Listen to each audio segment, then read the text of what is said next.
បាននៅក្នុងវីដេអូនេះខ្ញុំនឹងលើកយកអំពីរបៀបយើងយក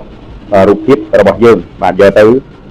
design ដាក់ background យ៉ាងស្រស់ស្អាតពីក្រោយខ្នងបងប្អូនណាបាទហើយក៏ជាមេរៀនទី2សម្រាប់យើងប្រើប្រាស់កម្មវិធី AI ChatGPT បងប្អូនណាបាទអញ្ចឹងបើសិនជាបងប្អូនចង់ទេបងប្អូនតាមដានវីដេអូរបស់ខ្ញុំពីដើមរហូតដល់ចប់បងប្អូននឹងចេះធ្វើហើយកុំភ្លេចបើឆ្លាញ់ពេញចិត្តបងប្អូនជួយ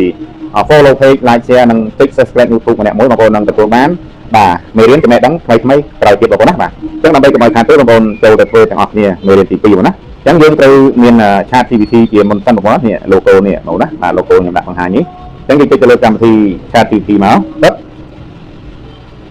បាទជាដំបូងយើងត្រូវសរសេរពាក្យសួស្ដីជាមុនសិនបងប្អូនណាដើម្បីឲ្យជូនដំណឹងទៅ AI ឲ្យគេរៀបចំស្គាល់គ្នាអញ្ចឹងបងប្អូនណាបាទយើងសរសេរមកបាទសួស្ដីបាទដាក់តែប៉ុណ្ណឹងទៅបងប្អូនវាចឹងមកយើងចុចបញ្ចូលព្រួយមកចូលព្រួយមកគាត់ចេញជូនបាទអញ្ចឹងយើងដំណើរការយើងចូលទៅដាក់រូបថតរបស់យើងបងប្អូនណាបាទអញ្ចឹងយើងចូលដើម្បីចូលដាក់រូបថតយើងចូលសញ្ញានេះបូកមកគាត់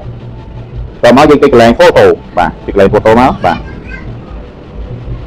បាទរួចហើយយើងចូលទៅមើលរូបថតរបស់យើងមួយណាបងប្អូនណាយើងត្រូវយកទៅដាក់បងប្អូនណាបាទប៉ុន្តែសូមបញ្ជាក់ថារូបថតរបស់យើងយកទៅដាក់យើងទៅមានរូបថតស៊ីនបងប្អូនណាបាទរូបថតស៊ីនបងប្អូនបាទអញ្ចឹងខ្ញុំសូមយករូបថតខ្ញុំនេះមួយចុះបងប្អូនណាបាទអញ្ចឹងចុចលើរូបដើម្បីយករូបថតយើងយករូបថតយើងចុចពីលើមកបាទបាទបន្តមកយើងចុចបញ្ជូនមួយបាទអញ្ចឹងយើងចូលទៅវាអក្សរប្រមដើម្បីស្នើសុំឲ្យ AI រៀបចំ background និយាយរួមទៅគឺយើង design រូបភាពឲ្យបានស្រស់ស្អាតអញ្ចឹងសម្រាប់ខ្ញុំអ្នកធ្វើវីដេអូចែករំលែកខ្ញុំមានអក្សរស្រាប់ខ្ញុំចូលទៅផាសយកមកតែម្ដងកុំឲ្យខាតពេលបងប្អូនណាបាទអញ្ចឹងខ្ញុំចូលទៅផាសយកដើម្បីផាសយើងយកដៃយើងសង្កត់លើនេះមកកន្លែងនេះមកបិទតមកយើងទីកន្លែងបិទជាប់អូខេអញ្ចឹងបងប្អូនមើលអក្សរប្រមនេះបងប្អូនណាអក្សរប្រមដែលខ្ញុំបានសរសេរនេះបាទហើយអានេះយើងស្នើសុំបងប្អូនឥឡូវខ្ញុំសូមអានបាទខ្ញុំសូមអានអក្សរទាំងស្រុងឲ្យបងប្អូនស្ដាប់ហើយបងប្អូនយកទៅចម្លងបងប្អូនណាបាទអក្សរប្រមមានដូចតទៅខ្ញុំចង់ឲ្យបុរសម្នាក់នេះមានសម្លៀកបំពាក់យ៉ាងស្រស់ស្អាតអង្គុយនៅក្នុងបន្ទប់ VIP នៅខាងមុខមានក្បាលម៉ាយស្រោបសំឡេងមួយខាងក្រៅខ្នងមាន background យ៉ាងស្រស់ស្អាត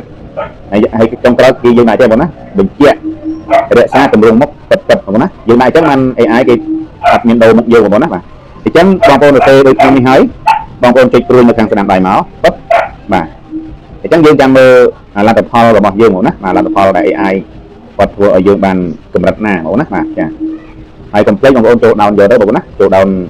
កម្មវិធី ChatGPT នេះមកយើងយកមកប្រើប្រាស់ទៅតាមតម្រូវការប៉ុន្តែបងប្អូនត្រូវមាន Gmail ជាមុនសិនបងណាបងប្អូនដាក់ Gmail ទៅបានគេបើកដំណើរការយើងប្រើប្រាស់បាទអញ្ចឹងបងប្អូនរងចាំបន្តិចបាទចិត្តបែរបងណាបាទអូខេនេះបងណាយ៉ាងស្រស់ស្អាតបងណាបាទអូខេមានក្បាលម៉ាយសំឡេងហើយខាងក្រោយខ្នងនេះគេដាក់ VIP ឲ្យយើងទៀតបងប្អូនណាបាទថ្ងៃជោគជ័យបងប្អូនណាបាទអញ្ចឹងដើម្បីយើងចូលទៅទាញយករូបភាពរបស់យើងយកមកប្រើប្រាស់បងប្អូនយកដៃសង្កត់ឲ្យជាប់មកណាតិចលើរូបភាពរបស់យើងមកយកដៃសង្កត់ជាប់មករួចហើយបងប្អូនទីកន្លែងព្រួយនេះបងណាទីកន្លែងព្រួយនេះមកបាទអូខេអញ្ចឹងរូបភាពនេះយើងទាញយកទៅចូលក្នុងម៉ាស៊ីនរបស់យើងបងប្អូនណាបាទហ្នឹងហើយបាទអញ្ចឹងបើសិនណាបងប្អូនមានចម្ងល់បងប្អូនខ្វះអក្សរប្រមបងប្អូនអាចញ៉ាំបងណាថត stream បាទនេះខាងក្រោយខាងលើរូបភាពបាញ់មិញបងប្អូនថត stream មក